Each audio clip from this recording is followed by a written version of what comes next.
આ વિશ્વના તમામ દ્રશ્ય ભાવો અને તમામ અદ્રશ્ય ભાવો બંને પ્રકારના ભાવોને પ્રભુ પ્રત્યક્ષ રૂપે નિહાળતા હતા। એટલે શું? દ્રશ્ય ભાવો એટલે કે જે પદાર્થો આ જગતમાં ઇન્દ્રિય ગોચર છે, ઇન્દ્રિયોના સંપર્કમાં આવવા દ્વારા છદ્મસ્થ જીવને જે પદાર્થોનો બોધ થાય છે એને દ્રશ્ય પદાર્થોનો બોધ કહેવાય। અને જે ઇન્દ્રિયો દ્વારા જાણી શકાતા નથી, ઇન્દ્રિયો દ્વારા જે પદાર્થો જાણી શકાતા નથી એવા પદાર્થોને અદ્રશ્ય એટલે કે અતિન્દ્રિય, ઇન્દ્રિયના વિષયથી તેને પારના એવા જે પદાર્થો છે એને પણ ભગવાન પોતાના જ્ઞાનથી પ્રત્યક્ષ રૂપે નિહાળતા હતા। આ જે વિધાન છે ને પુણ્યશાળી, એને વારંવાર વાગોળવાથી પણ સમ્યક દર્શન નિર્મળ બનતું છે। કારણ કે મિથ્યા દ્રષ્ટિ આત્માઓ બહુધા જે ઇન્દ્રિયના સંપર્કમાં આવનારા અને માત્ર ઇન્દ્રિયથી જ જેને જાણી શકાય એવા જ પદાર્થોમાં વિશ્વાસ રાખ્યા છે। પોતાની અજ્ઞાન દશાના કારણે અને પોતાના પ્રબળ મિથ્યાત્વના કારણે આ જગતમાં જેટલા પદાર્થો ઇન્દ્રિય ગોચર એટલે કે ઇન્દ્રિયોથી જાણી શકાય એવા છે ને એના કરતા ઇન્દ્રિયોથી ન જાણી શકાય એવા પદાર્થોની માત્રા ઘણી વધારે છે। અને એવા પદાર્થો આપણી ક્ષમતાના અભાવના કારણે આપણે જાણી શકતા નથી એટલા માત્રથી એના અસ્તિત્વનો ઇનકાર કરવો ને એ આપણી બુદ્ધિની મંદતાનું સૂચક છે। સર્વજ્ઞ ભગવાન એમને એવું જ્ઞાન પ્રગટ થયેલું કે જે ઇન્દ્રિયો દ્વારા ન જાણી શકાતું હોય ને એવા પદાર્થોને અતિન્દ્રિય કહેવાય। આવા અતિન્દ્રિય પદાર્થોને પણ પરમાત્મા પોતાના જ્ઞાનના બળથી પ્રત્યક્ષ રૂપે નિહાળતા હતા। ભાગ્યશાળીઓ, આ સમજણને અંદરમાં આત્મસાત કરવીને તે હળુકર્મી બનવા માટેનો માર્ગ છે। હવે પછી આ સમજણને આપણે ઘૂંટીને પુષ્ટ કરવાની છે કે અતિન્દ્રિય પદાર્થો પણ આ દુનિયામાં જે છે એને પણ ભગવાન પ્રત્યક્ષ રૂપે નિહાળતા હોય। એટલા જ માટે આપણી અંદરમાં રહેલું આપણું પોતાનું જે ઓરિજિનલ સ્વરૂપ છે જીવ તત્વ, એ જીવ તત્વ, આ જીવ તત્વ એવું છે એ ઇન્દ્રિયો દ્વારા ન જાણી શકાય। છતાં મજાની વાત એવી છે કે આત્માના અસ્તિત્વને તો અનુભવથી જ જાણી શકાય છે। તમારે આ સામે રહેલા ટેબલને દેખવા માટે આંખના સથવારાની જરૂર પડે, મારો અવાજ સાંભળવા માટે તમારે કાન સારા હોવા એ જરૂરી છે। કોઈ પણ વસ્તુ એ ગરમ છે કે ઠંડી છે એની જાણકારી મેળવવા માટે હાથને એ પદાર્થ સુધી પહોંચાડવો એ જરૂરી છે। એટલે આ જે બહારના ભૌગોલિક પદાર્થો છે ને એને તો જાણવા માટે ઇન્દ્રિયોના સહારાની પણ જરૂર પડે। ભગવાન કહે છે કે પોતાના આત્માને જાણવા માટે કોઈ ઇન્દ્રિયોના સહારાની જરૂર નથી। જીવ સ્વયં પોતાના સુખ દુઃખની સંવેદનાઓ દ્વારા, પોતાનામાં પેદા થતા રાગ દ્વેષ ઈચ્છાઓના વિકારો દ્વારા જીવ પોતાના અસ્તિત્વને સમજી શકે છે। જે બોલું છું એ સમજાય છે પુણ્યશાળી? એટલે ભગવાન પ્રત્યક્ષ જ્ઞાની હતા। ભગવાન પોતાના આત્માને પણ પ્રત્યક્ષ જોતા હતા અને જગતના જીવ માત્રને પણ જીવ તત્વ સ્વરૂપે ભગવાન પ્રત્યક્ષ રૂપે નિહાળતા હતા। યાદ રાખજો, જૈન ધર્મની શરૂઆત અહીંયાથી થાય છે। જીવ તત્વની સમજણ અને જીવ તત્વનો સ્વીકાર એ જ્યારે અંદરમાં ઉજાગર થાય ત્યારે જ જીવમાં ધર્મ કરવાની તાત્વિક લાયકાત એની શરૂઆત। ન સમજણ પડે તો પૂછવાનું, કદાચ શબ્દો અઘરા લાગે તો પણ ઘણા બધા વિધાનો છે ને હું બબે વાર બોલતો હોઉં એટલા માટે કે પહેલી વાર બોલેલું કદાચ અંદર ના ઉતર્યું ને બીજી વાર બોલું એટલે તમને પદાર્થ થોડો ક્લિયર।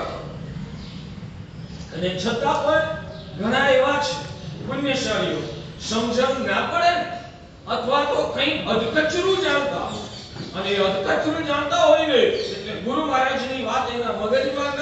ને તો અહીંયા આગળ ગુરુ મહારાજને સામે આવીને પૂછે અને બહાર જઈને બીજી ત્રીજી વ્યક્તિની સામે ચર્ચાઓ કરે કે મારા સાહેબ આવું કીધું, આવું તો કઈ હોતું હશે, પણ તું જે અજ્ઞાની છે એને પૂછે એનાથી તને સમાધાન થોડું મળે. જે ખરેખર એ વિષયનો જાણકાર છે એની પાસે જઈને તું પૂછ ને તો તારી શંકાનું સમાધાન થાય, તારા પ્રશ્નોનું નિરાકરણ થાય. એટલે જ્યાં સમજ ન પડે ત્યાં ગુરુની આગળ ખુલીને પોતાનો પ્રશ્ન રજૂ કરવો એ અજ્ઞાનને દૂર કરીને સાચું જ્ઞાન પામવા માટેનો રાજમાર્ગ છે. હું કહું છું માટે માની લો એવો મારો આગ્રહ જ નથી, તમને હું સમજાવવાની કોશિશ કરું છું. જે વસ્તુ તમને ના સમજાય તો તમે પૂછો, તો આપણે એની ઉપર ડિટેલ્સમાં વિચારો.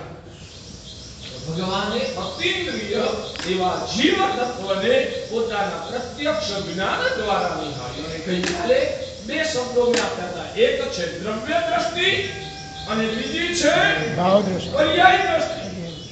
પર્યાય દ્રષ્ટિ મોટા ભાગે જે મિથ્યા દ્રષ્ટિ આત્માઓ છે એ પર્યાય દ્રષ્ટિ વાળા હોય છે, અને જે આત્માઓ સમ્યક દ્રષ્ટિ બને છે એ પ્રધાન રૂપે દ્રવ્ય દ્રષ્ટિને મહત્વ આપનાર.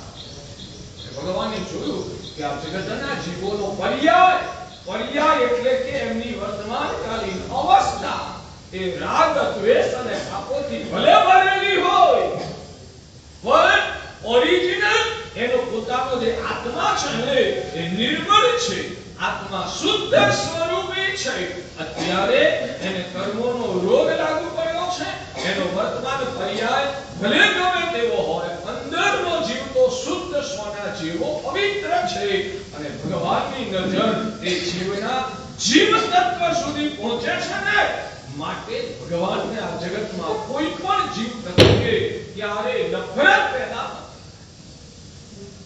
આપણા પાપો છે ને સર્વજ્ઞ ભગવાન પ્રત્યક્ષ જાણે કે આ વ્યક્તિ અંદરથી કેવો છે, કેવો પાપી છે, કેવા મલિન વિચારો વાળો છે, કેવો અંદરથી એ કહેવાય રાગ દ્વેષથી ભરેલો છે. ભગવાન તો પ્રત્યક્ષ આ બધું જુએ છે, તો પણ ભગવાનને આપણા માટે નફરત એટલા માટે નથી થતી કે ભગવાન એ જુએ છે આજે ગમે તેવો હોય, આવતીકાલે એ સુધરી જવાનો અને એનું ઓરિજિનલ સ્વરૂપ જે પવિત્ર છે તે આવતીકાલે પ્રગટ થવાનું. આ સમજદારીના કારણે પરમાત્માના અંતરમાં આ જગતના કોઈ પણ પાપી કે મહાપાપી એના પ્રત્યે પર ભગવાનને નફરત પેદા નથી. તમે સાંભળ્યું તો ખરું, સમજાયું ખરું કે તો હું જે બોલું રિસ્પોન્સ તો પણ નામ દર્દો કે આમ કરો છો એટલે બોલો નહીં. સમજાયું પછી મેં જે કીધું એ તમને ગમ્યું? ખરેખર આ સરસ અવસ્થા છે, ખરેખર આ ઉત્તમ ભાવધારા કહેવાય. આવું અંદરથી લાગ્યું?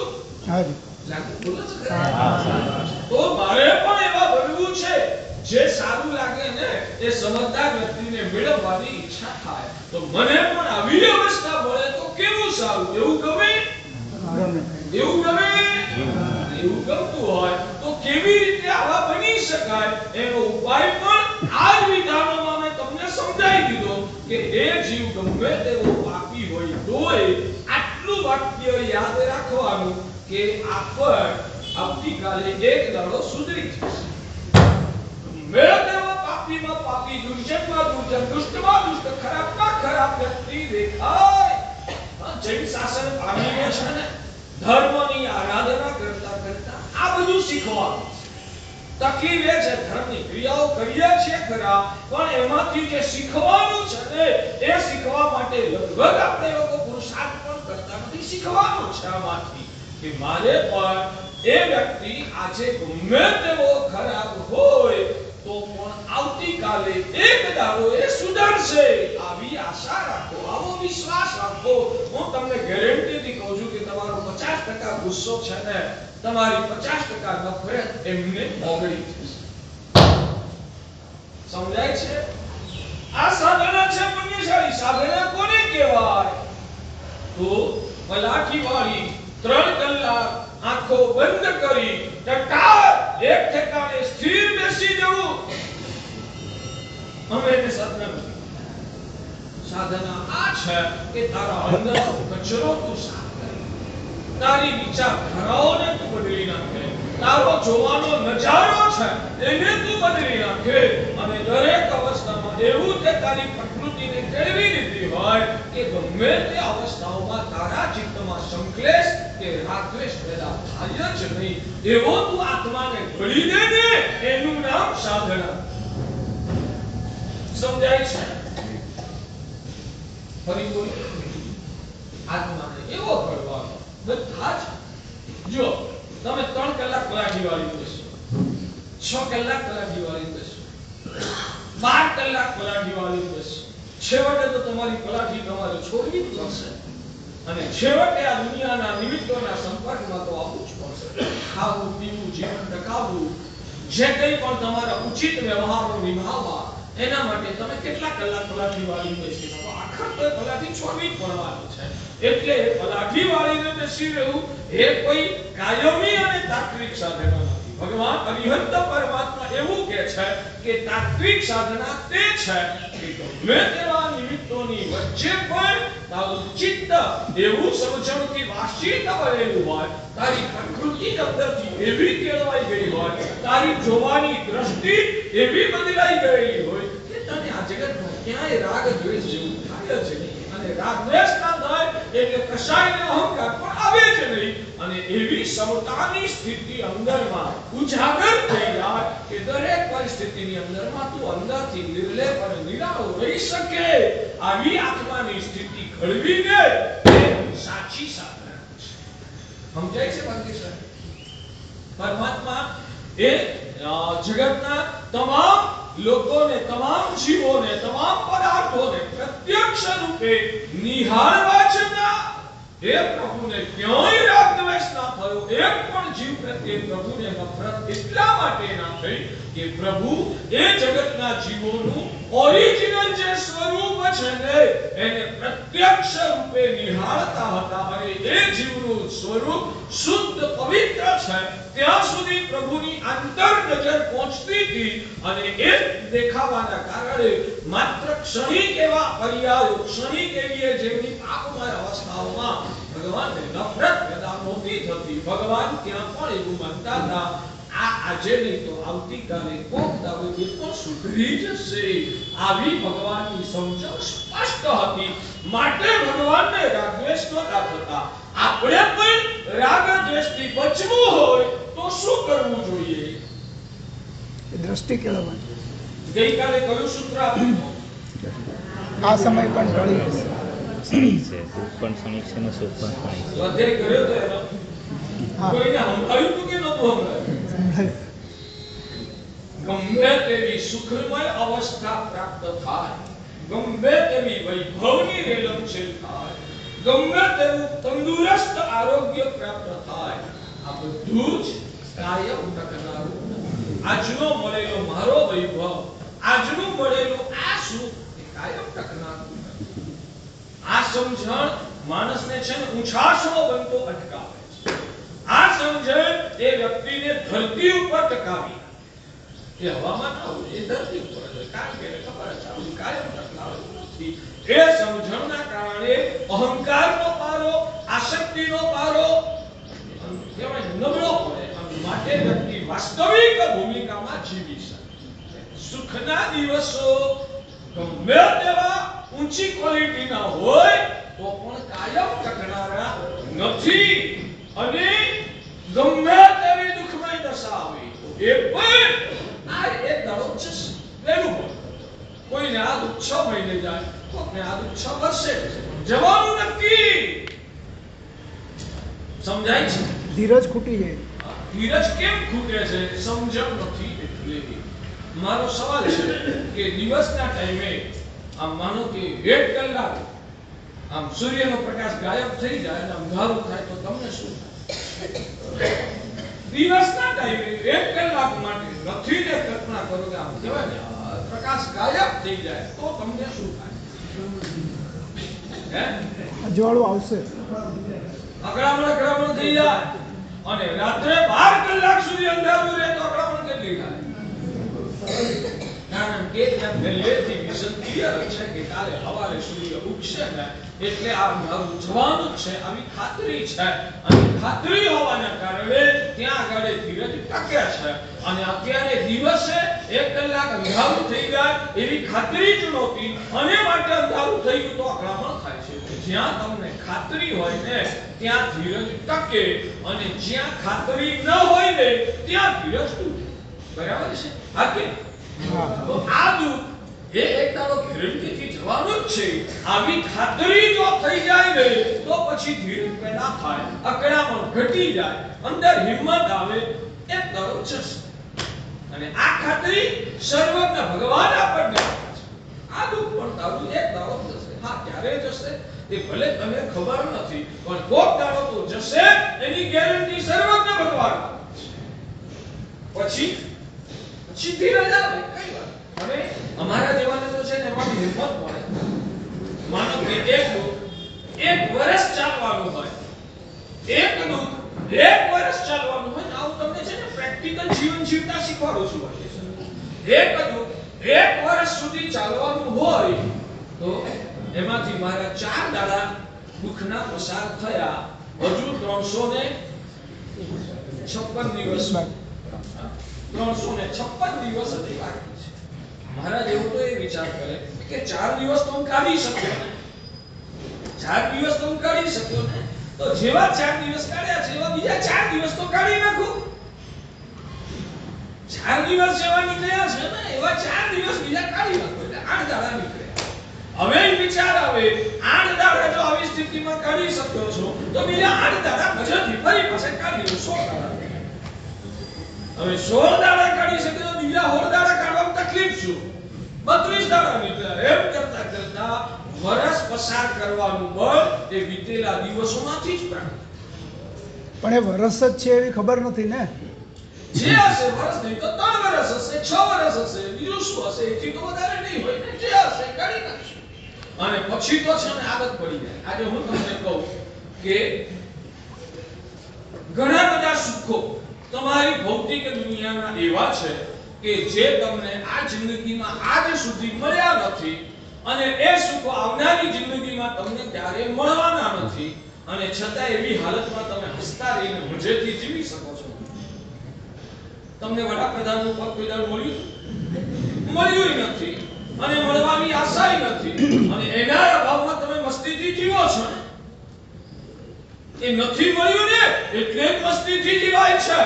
જો એકવાર પણ મળ્યું હોત ને અને પછી ચાલી ગયો હોત ને તો આખી જિંદગી એની યાદોમાં અને એ મેળવવાની લાલસામાં બેચેનીની અંદર આખી જિંદગી પસાર થાત. પણ એવું સુખ તમને મળ્યું જ નથી ને માટે તમે આજે આટલા મસ્તીથી જીવી શકો છો.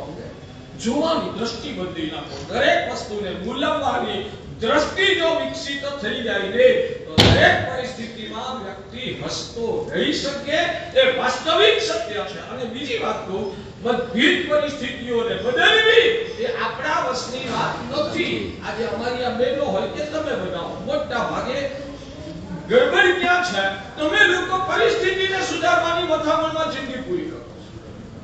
તમે લોકો પરિસ્થિતિને સુધારવાની મથામણમાં જિંદગી પૂરી કરો છો, માટે આખી જિંદગી હાઈ વોઇસ ઇંગ્લિશ અને આત્મ ધ્યાનમાં પસાર થાય છે. માટે તમે અંતર્મનથી દુખી છો. તમે એ પરિસ્થિતિઓને એક્સેપ્ટ કરી જ નથી. તમે એને નફરત જ કર્યા કરો છો, અને એ એક્સેપ્ટ નહીં કરીને એને નફરત કરવીને એ જ તમારા દુઃખનું મૂળ કારણ. એક્સેપ્ટ સ્વીકારી લો, એને નફરત ના કરો, બચાવી લો, જોવાની દ્રષ્ટિ ઉજાગર કરી દો, તો તમને દુઃખ અકળામણ અનુભવ થશે જ નહીં. અને એ નહીં થાય માટે તમે હંમેશા દરેક પરિસ્થિતિની અંદર હસતા અને સ્વસ્થ રહી શકશો. એટલે તમારી સંસારીઓની જે અંદરની દુઃખમય અવસ્થા છે, તમે બધા અંદરથી પીડિત, ભલે બહારથી કરોડો રૂપિયા તમારી જોડે હશે, પણ અંદરથી તમે બધા અંદરથી પીડિત છો, વ્યથિત છો, વ્યાકુળ છો. કંઈક ને કંઈક અકળામણ તમને અંદર અજંપો રહ્યા જ કરે છે. કંઈક આના કરતા સારું પામવાની અંદરમાં માનસિકતા સતત નિરંતર તમારા અંતરમાં રમ્યા કરે છે. અને હું કહું છું, એ જ તમારી માનસિક દશા એ જ તમારા દુઃખને અકળાવનારા બનાવે છે, અને એ જ તમારા દુઃખનું મૂળ કારણ બેસે છે? હા? દુઃખને દૂર કરવાનો પ્રયાસ નહીં કરવાનો અને દુઃખને ભૂલવાનો પ્રયાસ નહીં કરવાનો. દુઃખને દૂર કરવાનો પ્રયાસ નહીં કરવાનો, દુઃખને ભૂલવાનો પ્રયાસ નહીં કરવાનો. દુઃખથી વિપરીત જે આત્માની સુખમય અવસ્થા છે ને એના ભાવોમાં રમતા થઈ જવાનું. દુઃખ અને દુઃખના અનુભવો બધા એની મેળે ચાલ્યા. દુઃખને ભગાડવાથી દુઃખ ક્યારેય જતું નથી. દુઃખને ભગાડવાથી આજ સુધી તમે દુઃખને ભગાડવાની મહેનત કેટલી કરી? દુઃખ મુક્ત થઈ ગયા ને? શરીરમાં રોગ લાગે તો દવા લઈએ જ દુઃખ. કશું નહીં. શરીરનું દુઃખ દુઃખ જ ના લાગે. ઠીક છે, શરીરને ટકાવવા માટે લેતો પણ એને દુઃખરૂપ ના માનતો. અંદરથી મસ્ત જ હોય. આગળ વધીને જ્યારે આધ્યાત્મિક વિચારધારાનો લેવલ આવશે ને ત્યારે આને કઈ દ્રષ્ટિથી મૂલવાય એ તમને આગળ જતા સમજાવીશ. કારણ કે હજુ એ તમારી ભૂમિકા પ્રગટી નથી. પહેલા બેસિક કે આવનારા દુઃખોને દુઃખરૂપ માનવા એ જ દુઃખનું સૌથી મોટામાં મોટું કારણ. આ જગતમાં જેટલા પણ જીવો દુઃખી છે ને, જેમણે દુઃખને દુઃખરૂપ માન્યા છે ને એ જ લોકો અંદરથી દુઃખી છે. જેમણે દુઃખને દુઃખરૂપ માન્યા જ નથી ને એ અંદરથી દુઃખી નથી. મને પણ ડાયાબિટીસ છે અને છે હકીકતમાં મને ડાયાબિટીસ છે. મને પણ ડાયાબિટીસ અને આ સભામાં બેઠેલા બીજા કોઈને પણ ડાયાબિટીસ છે. તો એ ડાયાબિટીસના રોગના રહે છે માટે દુઃખી છે. ડાયાબિટીસ એ દુઃખ છે ને? ડાયાબિટીસ એ દુઃખ છે ને? જે વ્યક્તિ ડાયાબિટીસના દુઃખને રડે છે એ દુઃખી છે. હું ડાયાબિટીસના દુઃખને રડતો જ નથી એટલે હું અંદરથી દુઃખી નથી, હું મસ્ત છું. એટલે મારા દુઃખને હું જ દુઃખરૂપ બનાવું છું. હું પોતે મારી નેગેટિવ વિચારધારા દ્વારા એ દુઃખને દુઃખ સ્વરૂપ માનવું ને એ આ જગતનું દુઃખનું મોટામાં મોટું કારણ છે. બોલું ફરી, આવેલા દુઃખોને દુઃખ રૂપ માનવા એ જ દુઃખનું મોટું કારણ છે. એ દુઃખને દુઃખરૂપ માનો જ નહીં. સહજતાથી એને તમે સ્વીકારો અને એને મન પર લીધા વિના તમે તમારા કાર્ય પર કહેવાય લાગેલા રહો. એની વસ્તુને મગજમાં ફોકસ જ ન કરો તો એ દુઃખ તમને દુઃખી નહીં બનાવે. કેમ નથી જામતું ભાઈ? બરાબર. નથી જામતું? જામે છે. અઘરું લાગે સાહેબ, ગોળી તો લેવી જ પડે ને. એનું કારણ છે અઘરું એટલા માટે લાગે છે કે આજ સુધી અવળી ચાલે ચાલ્યા છે. ઊંધી જ દિશાને રટી છે, ઘૂંટી છે અને અવળા વિચારોને જ પોષ્યા છે અને અંદરમાં એક એવી ભ્રમણાની ગ્રંથિ બંધાઈ ગઈ છે ને એ ગ્રંથિના કારણે તમને અઘરું લાગે છે. એ ગ્રંથિઓને હવે પોષવાનું બંધ કરો અને એ ગ્રંથિ કરતા વિપરીત દિશાના વિચારોથી આત્માને ભાવિત કરતા જાઓ તો તમારી એ ગ્રંથિઓ છે ને અંદરની એ નબળી પડશે અને એ ગ્રંથિઓ નબળી પડશે ને તો એ જેટલું અત્યારે દુઃખ આપે છે એટલું એ દુઃખદાયી નહીં બને અને ધીરે ધીરે તમારી અંદરની સ્વસ્થતા એવી પ્રબળ બનતી જશે. એની સામે પેલું છે ને દુઃખ નગण्य બનીને છૂટી જશે. સમજાય છે? ન સમજાય તો પૂછો. ખાલી આમ કહેવાય ને બગાની જેમ જોયા ના પૂછો. સમજાય છે? ખરેખર કહું, માત્ર ધર્મ શીખવાડવા નથી આવ્યો. હું તમને અંદરથી સુધારવા આવ્યો છું. સુખી બનવાનો સાચો રસ્તો એ તમને શીખવાડીને તમને ઉચકવા માટેની મારી આ કોશિશ છે. સંસારી આત્માઓ દુઃખને રડે છે, દુઃખને ભગાડવાની મહેનત કરે છે. ભગાડવાની મહેનત ક્યારે થાય? મનમાં અકળામણ થાય તો ભગાડવાની મહેનત થાય. અકળામણ ક્યારે થાય? વારંવાર અંદર રિવલિંગ થયા કરે છે. મારા ભગવાન કે છે દુઃખની સામે જોવાનું નહીં. ચાલ્યા કરે. જે થવું હોય તે થાય. તું તારી મસ્તીમાં મસ્ત બનીને જીવ્યા કર. આવનારું જે કંઈ પણ બની રહ્યું છે ને એની સાથે તારે તારા મનને જોડવાનું છે. એમ બ્રેજ આ સંસારના 90-95-98% લોકો છે ને જ્યારે દુઃખની સાથે મનને જોડો છો ને ત્યારે જે દુઃખદાયી બને છે. ફરીને જ્યારે આવેલી પરિસ્થિતિઓ એને દુઃખ સ્વરૂપ સમજી સાચું કહેજો, ઇન્જેક્શન લેવું એ સુખ કહેવાય કે ઇન્જેક્શન લેવું એ દુઃખ કહેવાય? દુઃખ. ઇન્જેક્શન લેવું એ સુખ કહેવાય કે ઇન્જેક્શન લેવું એ દુઃખ કહેવાય? બોલો ને. મટાડે છે એટલે સુખ. મટાડે છે એટલે સુખ. કયા કારણથી મેં નથી પૂછ્યું, હું એટલું જ પૂછું છું એને સુખ કહેવાય કે દુઃખ કહેવાય? इंजेक्शन लेવું તે સુખ કહેવાય કે દુઃખ કહેવાય? સુખ કહેવાય, દુઃખ કહેવાય. તો ડોક્ટર આમ કહેવાય ને इंजेक्शन આપવામાં ભાવ ઊંચો હોવાના કારણે આનાકાની કરતો હોય અથવા તો इंजेक्शनની શોર્ટેજ હોય અને દર્દીઓ વધારે હોય એના કારણે તમને इंजेक्शन આપતા ખચકાતો હોય તો તમે શું કરો? સામેથી માર શું કરો? સામેથી માર આલાની નોટો પકડી બે નંબર હા મારા 100 રૂપિયાની નોટ પકડ પણ इंजेक्शन અરે હમણાં તો તમે કહેતા કે इंजेक्शन એ દુઃખ સ્વરૂપ છે અને તોય તમે સામે ચડીને इंजेक्शन આપ લેવા માટે 100 રૂપિયાની નોટ બે નંબરમાં એને પધરાવી દો અને પાછું મળી જાય એટલે બહાર નીકળો ત્યારે કેવી રીતે નીકળો? હસતા હસતા. इंजेक्शन એ સુખ છે કે દુઃખ છે? જરૂરી છે કે બિનજરૂરી નથી પૂછતો હું એટલું જ પૂછું કે સુખ છે કે દુઃખ છે? ના બેમાંથી કશું નથી તો હસો છે ને इंजेक्शन મળ્યા પછી હસો છો શું કરવા દો? કશું નથી તો સુખ છે કે દુઃખ છે? દુઃખ છે. જરૂરિયાત બિનજરૂરી હું પૂછતો જ નથી સુખ છે કે દુઃખ છે? દુઃખ. હે મોટેથી બોલો. નહીં તો જેને સમજણ પ્રગટી છે ને એ इंजेक्शन ને સુખ સ્વરૂપ, જેને સમજણ પ્રગટી છે ને એ इंजेक्शन ને સુખ સ્વરૂપ. અને નાનકડું 5 વર્ષનો બાળક છે એને પણ इंजेक्शन આરોગ્ય પ્રગટ કરનાર છે, રોગ મટાડનાર છે. પણ એ નાનકડું 5 વર્ષનું બાળક એને इंजेक्शन આપો ત્યારે કેવું લાગે? કારણ સમજણ તમને સમજણ પ્રગટી છે એટલે એ इंजेक्शन સુખ સ્વરૂપ લાગે. બાળકને એ સમજણ નથી પ્રગટી માટે એ इंजेक्शन બાળકને દુઃખ સ્વરૂપ. બરાબર છે? મારા ભગવાન હરિભક્ત પરમાત્મા એવું ફરમાવી રહ્યા છે કે આ જગતના બધા જ દુઃખો એ इंजेक्शन જેવા છે. इंजेक्शन નું કામ શું? રોગ મટાડવાનું. આ દુઃખો એ તારા કર્મ રોગને મટાડવાનું કામ કરે છે. જેમ પહેલું इंजेक्शन તાવ નામના રોગને મટાડવાનું કામ કરે છે એવી રીતે આ દુઃખ નામનું इंजेक्शन એ તારા કર્મ રોગને મટાડવાનું કામ કરે છે. જેને આ સમજણ પ્રગટી હોય કે આ મને જીવનમાં આવનારા દુઃખો એ મારા કર્મ રોગને મટાડવા માટે इंजेक्शन જેવા છે એવું જેને સમજાયેલું હોય, આવી સમજણ જેને પ્રગટી હોય, इंजेक्शन વાલું લાગે કે અળખું લાગે? તમને સમજદાર લોકો इंजेक्शन વાલું લાગે કે અળખું લાગે? તમને इंजेक्शन વાલું લાગે કારણ કે સમજણ પ્રગટી છે, इंजेक्शन નો પ્રભાવ શું એની ખબર છે એટલે તમને વાલું લાગે. 5 વર્ષના બાળકને આ ગતાગમ નથી એટલે એને इंजेक्शन અળખું લાગે.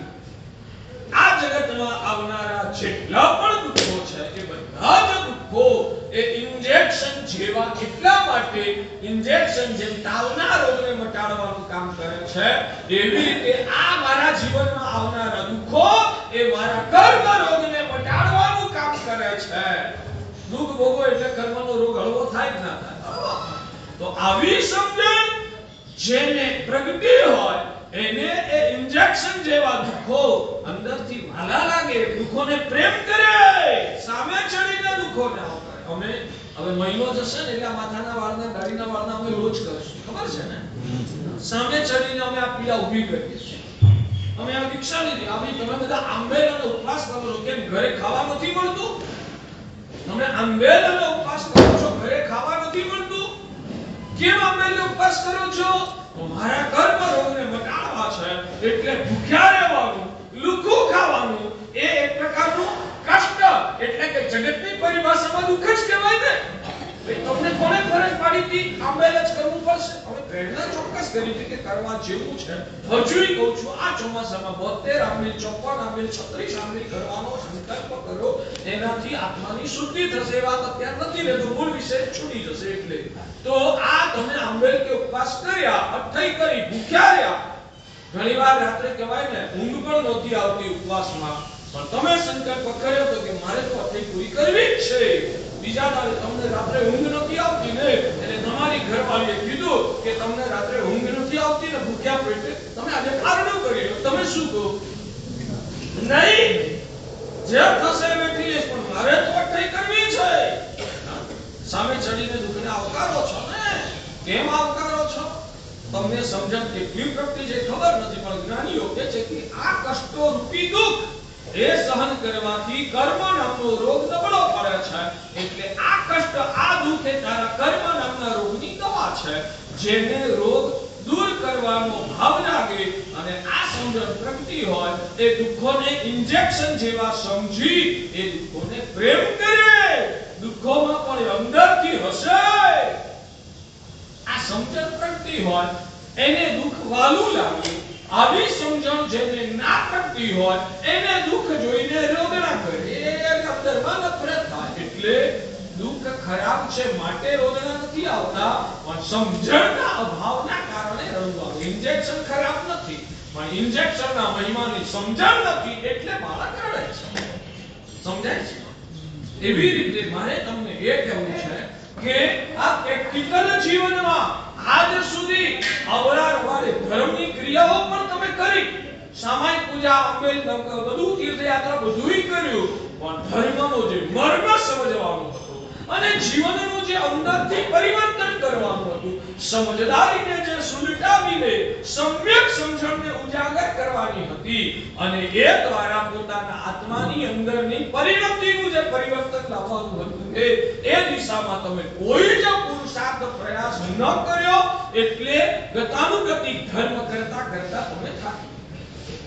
એ તો છે ને, જો એક વાત તમને કહું, આમ કોઈ ધંધો તમે શરૂ કર્યો હોય, મહિનો ગયો, 2 મહિના ગયા, 4 મહિના ગયા, 6 મહિના ગયા, 12 મહિના ગયા, અને ઉત્તરોત્તર ધંધો જામતો ગયો, કમાણીનો દર વધતો ગયો. 1 વર્ષ ગયું, આગળ ધંધો વધારવાનો ઉલ્લાસ વધે કે ઘટે? 2 વર્ષ ગયા, ઓર ધંધામાં પ્રોગ્રેસ થયો, સફળતા મળી, તો શું થાય? ઉલ્લાસ વધે. સાચું કહેજો, આમ દિન પ્રતિદિન, વર્ષો વર્ષ ધંધો વધતો જ જાય, વિકસતો જ જાય, કમાણી ચિકાર વધતી જાય. 10 વર્ષ થાય તો પછી તો થાકી જાવ ને? ના. 10 વર્ષ થાય ધંધામાં તો થાકી જાવ ને? 20 વર્ષ જાય તો અરે સાહેબ 80 વર્ષની ઉંમર થાય તોય થાક ના લાગે. અને બીજી વાત, ધંધામાં સફળતા મળતી જાય, કમાણી વધતી જાય તો થાક ના લાગે. પણ 6 મહિના ગયા, 12 મહિના ગયા, 2 વર્ષ ગયા, કાઈ બરકત ના આવે, ધંધો જામે જ નહીં, કમાણી થાય જ નહીં, તો શું થાય? નાસીપાસ. થાકી જવાય. થાકી ગયો. અરે પેલામાં તમે 80 વર્ષે નહોતા થાકતા, 2 વર્ષમાં કેમ થાકી ગયા? કારણ શું? પેલામાં 80 વર્ષે નહોતા થાકતા, 2 વર્ષમાં થાકી ગયા, કારણ શું? પ્રોગ્રેસ નહોતો. કમાણી થાય એ ધંધામાં થાક નથી લાગતો. કમાણી થાય એ ધંધામાં થાક નથી લાગતો. જ્યાં કમાણી ન થાય એ ધંધામાં થાક. ધર્મ કરતા કરતા અંદરની કમાણી વધતી જાય, એ આખી જિંદગી ધર્મ કરતા થાક ના થાય. પણ જેને ધર્મ કરતા કરતા અંદરના ગુણોની કમાણી પેદા ન થાય ને, એને 12 મહિના, 2 વર્ષે, 5 વર્ષે, આખરે 1 દિવસે કંટાળીને ધર્મ છોડી. તમારો ધર્મ કેમ છૂટી જાય છે ને, એનું મૂળ કારણ આ છે કે કમાણી દેખાતી જ નથી. અને કમાણી એટલા માટે દેખાતી નથી કે ધંધો કરતા આવડતો નથી, ધર્મ કરતા આવડતો નથી. કઈ સમજદારીથી આ ધર્મ કરવાનો છે, મારી દ્રષ્ટિને મારે કયો મોડ આપવાનો છે, મારે કઈ વિચારધારાઓને ફોકસ કરવાનું છે, અને કઈ સમજણથી મારે વાસિત બનીને મારે જીવનમાં શું આપવાનું છે ને, એની ગતાગમ વગર ખાલી ગતાનુગતિકતાથી ધર્મ કર્યા કરીએ ને તો કોક દાડો થાકી જાય. આવી સમજણ અંદરથી કેળવો તો ધર્મનો થાક તો ક્યારે લાગે જ નહીં, ઉલ્લાસ દિન પ્રતિદિન વધતો.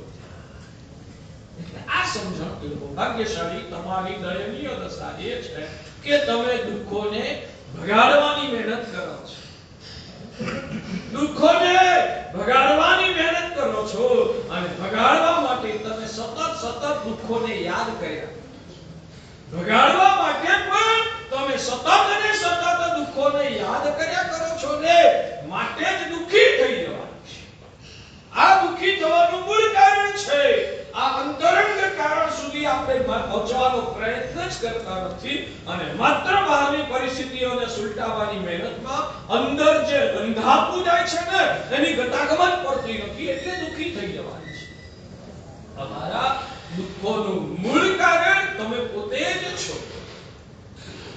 બે રીતે, એક તો પૂર્વ જન્મમાં તમે કર્મો કર્યા, એ કર્મો આજે ઉદયમાં આવ્યા છે માટે દુઃખી થવાય છે. આ એક છે દૂરનું કારણ. તમે પોતે પહેલા પૂર્વે જે કર્મો કર્યા છે એ કર્મો, એની ગંભીરતા, એનું અસ્તિત્વ, એની સમજણ ચાતુર્માસમાં ગમે ત્યારે આપણે વચ્ચે લઈશું. પણ પહેલા કરેલા કર્મો જ આજે ઉદયમાં આવ્યા અને આ કર્મો તમે જ કર્યા છે. કોઈ કરવા નહોતું હોય. તમે જ કરેલા કર્મોના પરિણામ આજે તમે ભોગવી રહ્યા છો. એટલે તમે તમારા જ કર્મોના કારણે દુઃખી છો અને કર્મો કરનારા પણ તમે. એટલે તમારા દુઃખનું મૂળ તમે પોતે જ છો. આ દૂરનું કારણ કીધું.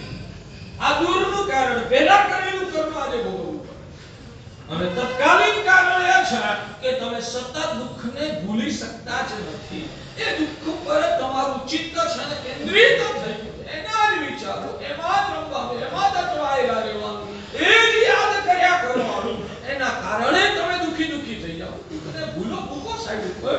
આગળ તમારે હવે બીજું ચેક કરવાનું છે ને, એના તરફ તમારું લક્ષ્ય કેન્દ્રિત કરીને એ દિશામાં આગળ વધતા જાઓ.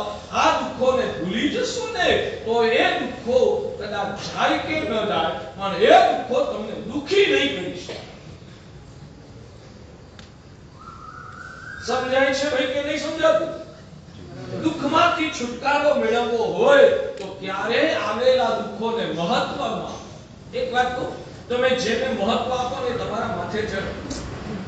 તમે જેને મહત્વ આપો ને એ તમારા માથે ચડે. જેને મહત્વ ના આપો ને એ તમારાથી કહેવાય કંટાળી વાળી. કોને આપવાનું? હું એની ક્યાં આપવાનું?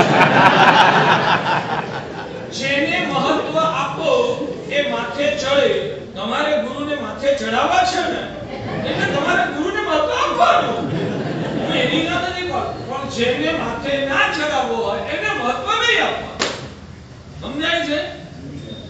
સમજાય? હું આ તમને છે ખરેખર હસતી જિંદગી તમારી જોવા.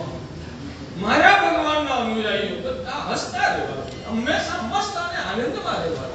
એ સુખી જ હોવા જોઈએ. મારા ભગવાનના વારસદારો એ દુખી હોય એ અમે પણ કેવી રીતે જોઈ શકીએ? અમે જોઈએ છીએ કે તમે બધા સમૃદ્ધ હશો, તમે બધા શ્રીમંત કદાચ હશો, પણ તમે બધા સુખી નથી.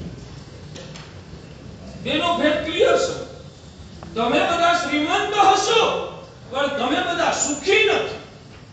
અમે તમને શ્રીમંત જોવા નથી માંગતા, અમે તમને સુખી જોવા માંગીએ. મારા ભગવાનનો વારસદાર શ્રીમંત ના હોય એ ચાલે, પણ મારા ભગવાનનો વારસદાર સુખી ના હોય એ ના ચાલે.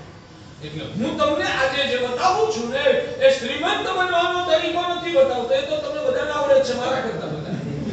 એટલે શ્રીમંત બનવાનો તરીકો નથી બતાવતો, સુખી બનવાનો તરીકો બતાવતો. બેનો ભેદ બરાબર ક્લિયર હોવો જોઈએ. આજે તમે એમાં ગોટાળા કરી નાખ્યા. જે શ્રીમંત હોય એને સુખી માની લીધો અને જે અશ્રીમંત એટલે ગરીબ હોય એને દુખી માની.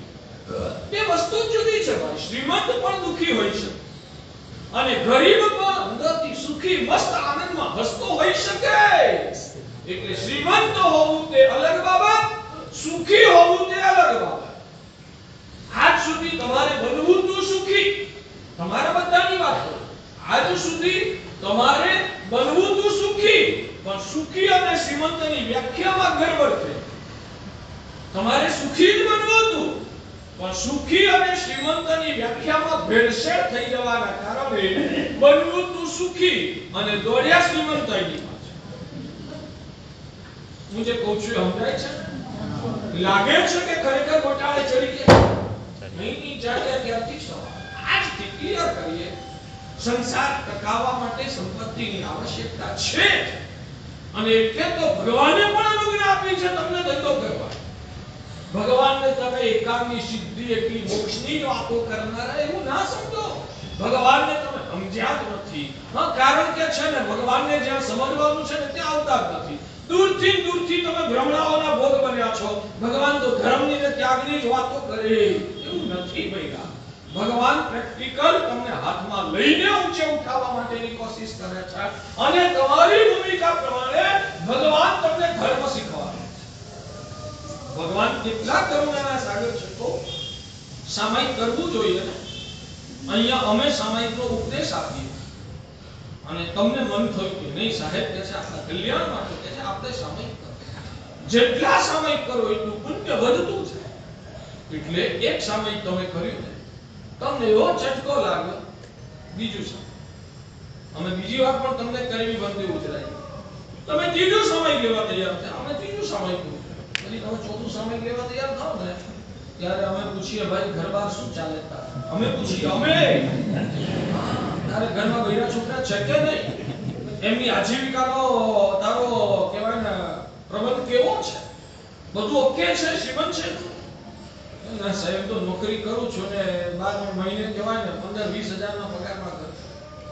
જાઓ સામાયિક ચોખ્ખું નથી કરવાનું, તમે કમાવા. આવું અમે કહીએ. આવું અમને કહેવાનું કોણે શીખવાડ્યું? એ ભગવાન તમારી ચિંતા આત્માની ચિંતા કરે. તમારી વ્યવહારિક જગતની પણ પ્રભુએ બધી જ ચિંતા કરી. અમારા શાસ્ત્રોમાં લગ્ન કોની જોડે કરવા કોની જોડે ના કરવા એ પણ શાસ્ત્રમાં લખ્યું છે. કારણ ગમે તેની સાથે ભટકાઈ જાવ ને તો જિંદગી દુખી થઈ જાય. એટલે ત્યાં કયા માપદંડો જોવા લગ્ન કરતા પહેલા? સામેનું પાત્ર કયા ગુણનું છે, એનું શરીરનું આરોગ્ય કેવું છે, એના સંસ્કારો કેવા છે, એનું કુળ કેવું છે, આ બધું જ જોઈને કોની સાથે લગ્ન કરવા અને કોની સાથે લગ્ન ના કરવા આ પણ બધું શાસ્ત્રમાં લખેલું છે. એમ કહું છું. પૈસો કેવી રીતે કમાઈ શકાય એનું પણ વર્ણન શાસ્ત્રમાં લખેલું છે. એની ગાડી ગેટ આગળ ઊભી છે. મારી પાસે અકાડી બ્લુ કલરની મારુતિ છે. જરા અકાડી નાવ ખાલી પ્રોબ્લેમ બ્લુ કલરની મારુતિ મારી દેખના ગેટ પર આપણે પાર્કિંગનું બહુ ધ્યાન રાખવાની જરૂર છે. થોડું દૂર પાર્કિંગ કરીને આવો. અહીંયા આગળ બહુ ડિસ્ટર્બ થાય છે આજુબાજુવાળાને. આપણે ડિસિપ્લિનમાં રહીએ, પાર્કિંગ વ્યવસ્થિત કરીએ. નજીકના વાળાને વ્હીકલ નાખીને ચાલતા આવે તે સારું છે. અને દૂર પાર્કિંગ કરી થોડું ચાલીને આવશો અંદર ગ્રાઉન્ડમાં એટલે સ્કૂટર પણ અંદર લઈ જવાના વચ્ચે મૂકી દો તો ગ્રાઉન્ડમાં જવાનો રસ્તો રહેતો નથી. ચાલો ભાઈ જેવું સમજાઈ દેજો. તરત ધ્યાન રાખો જેની ગાડી હોય ને ત્યાં કંઈક નડે છે એને ધર્મ માટે એને નફરત ન થાય માટે આપણે સાવધાની રાખવી. ચલો એટલે લગ્ન કેવી રીતે કરવા એ પણ ભગવાને શાસ્ત્રમાં લખ્યું. પૈસો કેવી રીતે કમાવો એ પણ શાસ્ત્રમાં લખ્યું. શરીરનું આરોગ્ય તંદુરસ્ત કેવી રીતે રાખવું એનું અદ્ભુત વર્ણન શાસ્ત્રમાં લખ્યું છે. ભગવાને શું ખાવું શું ના ખાવું, કેટલા ટાઈમે ખાવું, કેવી રીતે ખાવું, કઈ પ્રકૃતિમાં શું ખાવું આ બધું જ ભગવાને વર્ણવ્યું. તમને છે ને અંદરમાં એક એલર્જીના કારણે આ બધાને ધર્મનું નામ આપીને નથી દૂર ને દૂર રહે. ભગવાન કહે છે રાત્રે ભોજન નહીં કરવાનું. કેમ નહીં કરવાનું? સાંજે સૂર્યાસ્ત પછી હોજરી છે ને સંકુચિત અને એ હોજરી સંકુચિત થયા પછી જે ખાવ ને એનું પાચન ન થાય. પાચન ન થાય એટલે શરીર બગડે, શરીરમાં મેદ વધતો જાય અથવા તો બીજા રોગો ઘર કરતા જાય. જ્યાં સુધી ઇમ્યુનિટી પાવર મજબૂત હોય ત્યાં સુધી ખબર ન પડે, પણ જે દિવસે ઇમ્યુનિટી પાવર નબળો પડે ને એ દિવસે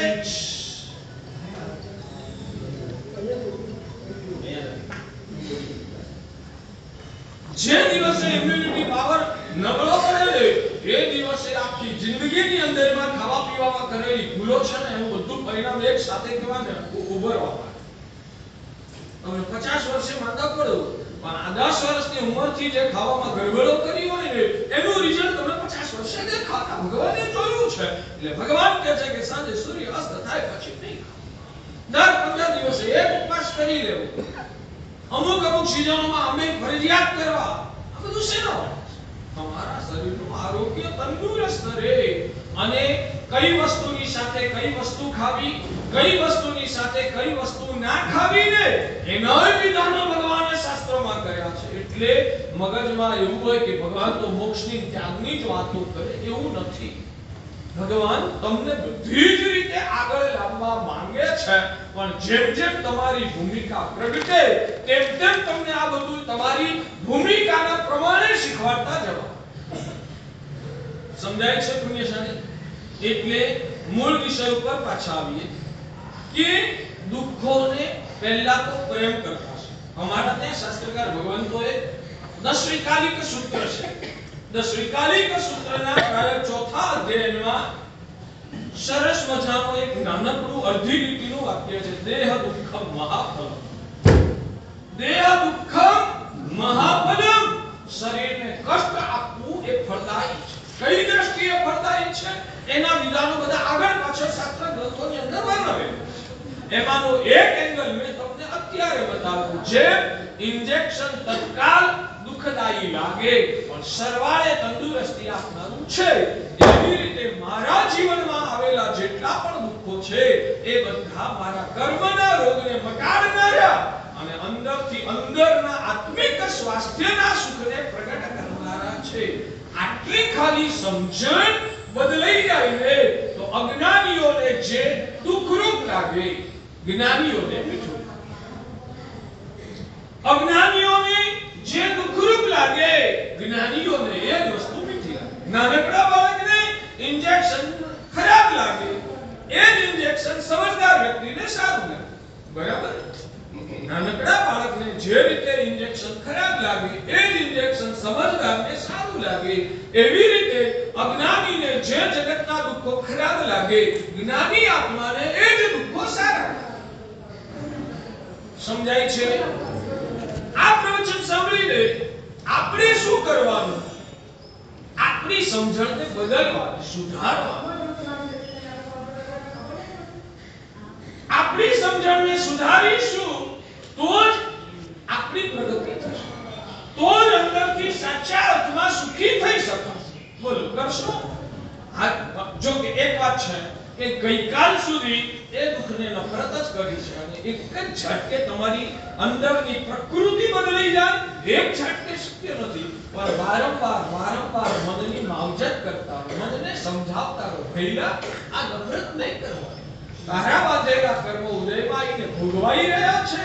તારો આ દુઃખો ભોગવતા કર્મોનો ભાર હળવો થઈ રહ્યો છે. આવું વારે મનને સમજાવશો ને એટલે એ સમજણની ભૂમિકા અંદર ઘૂંટાતા મજબૂત બનશે. અને હવે એ દુઃખને ઉપકારી માન્યું. ઇન્જેક્શન સારું લાગ્યું સમજણનું, તો ઇન્જેક્શન આપનારો કેવો લાગે? ઇન્જેક્શન સારું લાગે તો ઇન્જેક્શન આપનારો કેવો લાગે? સારો જ લાગે. સારું લાગે. ઇન્જેક્શન સારું લાગે તો ઇન્જેક્શન આપનારો પણ સારો લાગે. દુઃખ સારું લાગે તો દુઃખ આપનારો કેવો લાગે? બદલો ખરેખર કહું જો જીવ શાસનને આત્માની અંદરમાં ભવિત કરવું હોય ને ભાગ્યશાળી, તો મોહના ઉદયથી આજ સુધી